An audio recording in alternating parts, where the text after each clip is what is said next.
ফেব্রুয়ারিতে নির্বাচন হবে না।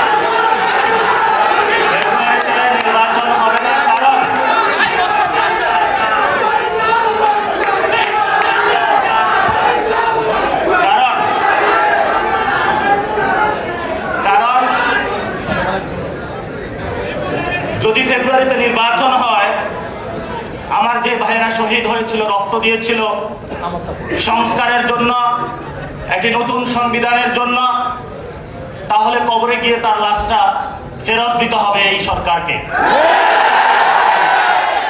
আমার যে ভাইয়ের হাতটা চলে গিয়েছিল, যদি সংস্কার কাজ শেষ না করে নির্বাচন হয়, তাহলে এই সরকারকে আমার ভাইয়ের হাতটা ফিরিয়ে দিতে হবে।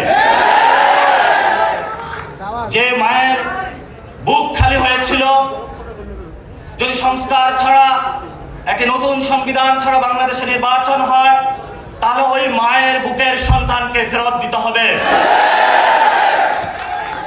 অনেক বাচ্চাকে দেখেছি এখনো বুকের দুধ পান করে, কিন্তু বাবা শহীদ হয়েছে। তাদের সাথে যখন কথা বলেছি, তাদের মুখের ভাষা পাইনি, শুধু চোখের ভাষা পেয়েছি। চোখের ভাষাটা ছিল অশ্রু। যে অশ্রুতে তারা বলেছিল, আমার বাচ্চা রয়ে গিয়েছে, আমার স্বামী চলে গিয়েছে, আমি বাংলাদেশ থেকে কিছু চাই না, কিন্তু আমি একটি সুন্দর ভবিষ্যতে বাংলাদেশ দেখতে চাই, যেখানে আমার এই বুকের যে সন্তান আছে, আর সন্তানকে কেউ খুন করবে না। কিন্তু বাংলাদেশে আমরা দেখতে পাচ্ছি একই সংস্কৃতির ডামাডোলে, একই ফ্যাসিবাদী সংবিধানে, একই সিস্টেমের মধ্য দিয়ে আমরা নির্বাচনে যাচ্ছি। তাহলে এতগুলো মানুষ শহীদ হওয়ার প্রয়োজন কি ছিল? এতগুলো মানুষ আহত হওয়ার প্রয়োজন কি ছিল? আপনারা দেখেছেন, এখানে অনেক মিডিয়া ভাই রয়েছেন।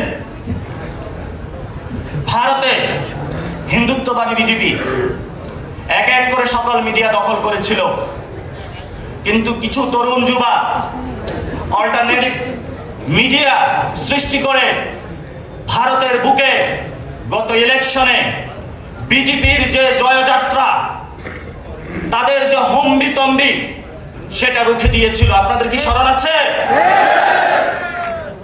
আপনাদেরকে সেই ভূমিকায় নামতে হবে। বর্তমানে গণ অভ্যুত্থানে যারা নেতৃবৃন্দ রয়েছেন, 1 লাখ টাকা, 5 লাখ টাকা বিভিন্নভাবে এমনভাবে ক্যারেক্টারাইজেশন করা হচ্ছে, মনে হচ্ছে বাংলাদেশের সবচেয়ে বড় তারা ক্রিমিনাল।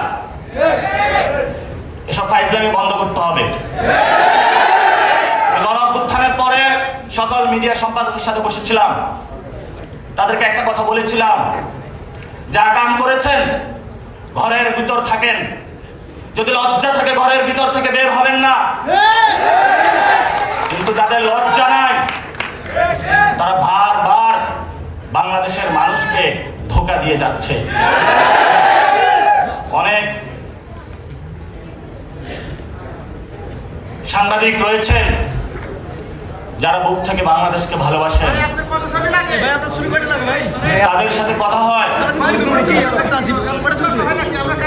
বলল নিউজ করতে চাই, জোর করে নিউজ করানো হচ্ছে অফিস থেকে। বাসায় বউ আছে, বাচ্চা আছে, দুধ খাওয়ানো লাগবে, বেতন না পেলে আমি কিভাবে করব? এই মানুষগুলো নতুন একটা বন্দিশালায় পড়েছে। এই মিডিয়া মালিক যারা রয়েছে, মিডিয়া যারা সম্পাদক রয়েছে, এই সম্পাদকগুলো এখন দালালি শুরু করেছে।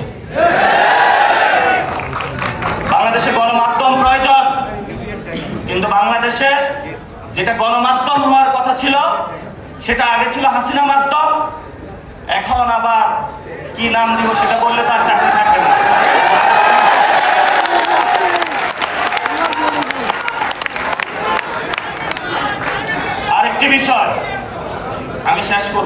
শেষ করব। একটা গোয়েন্দা সংস্থা বাংলাদেশে ডিজিএফআই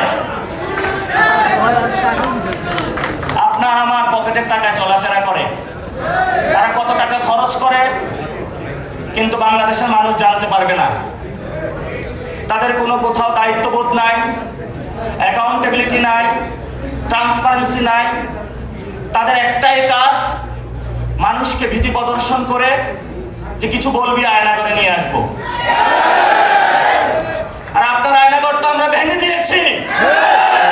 সামনে যদি আয়নাগর প্রচেষ্টা করা হয়, আমরা সে আয়নাগর কেন ডিজিএফআই এর হেডকোয়ার্টার ভেঙে দেব। যথেষ্ট সহ্য করেছি, যথেষ্ট সহ্য করেছি। বাংলাদেশে যদি ডিজিএফআই থাকতে হয়, অবশ্যই এটা সংস্কার করতে হবে। যদি সংস্কার করতে না পারেন, ট্যাক্সের টাকা নিয়ে যদি গুলিতাক করেন বাংলাদেশের মানুষের প্রতি, 18 কোটি মানুষ এখনো ঘুমায় নাই। কয়টা অস্ত্র ত্যাগ করবেন? কয়জনকে মারবেন? মৃত্যু মেনে নিয়েছি, মৃত্যু হয়ে গিয়েছে।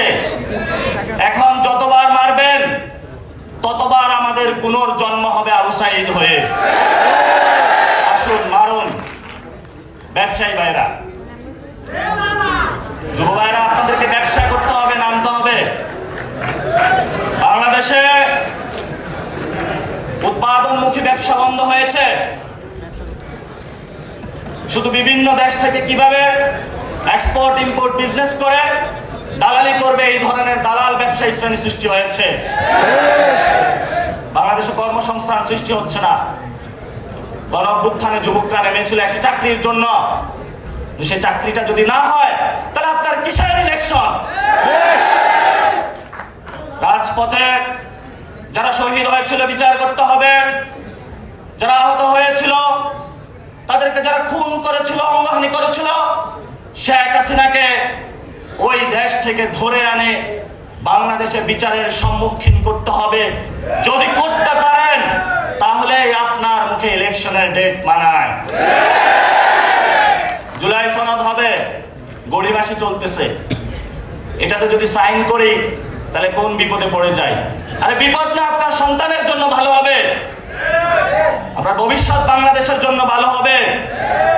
কথায় আছে, অনেকেই বলে ব্যক্তির চেয়ে দল বড়, দলের চেয়ে দেশ বড়। এখন আমরা দেখছি দেশের চেয়ে দল বড়, দলের চেয়ে ব্যক্তি বড়।